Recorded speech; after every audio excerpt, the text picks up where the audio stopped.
Welcome back to another technical deep dive here in the debug zone.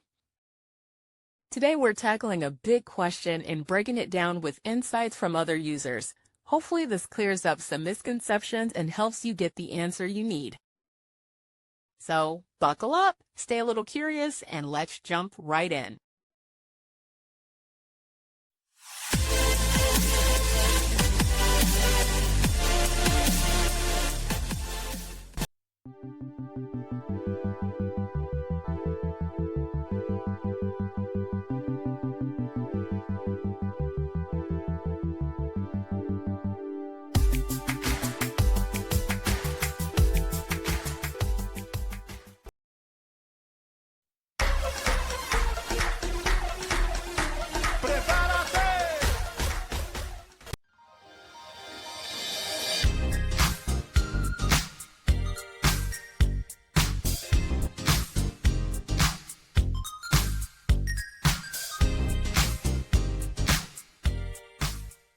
And that's a wrap.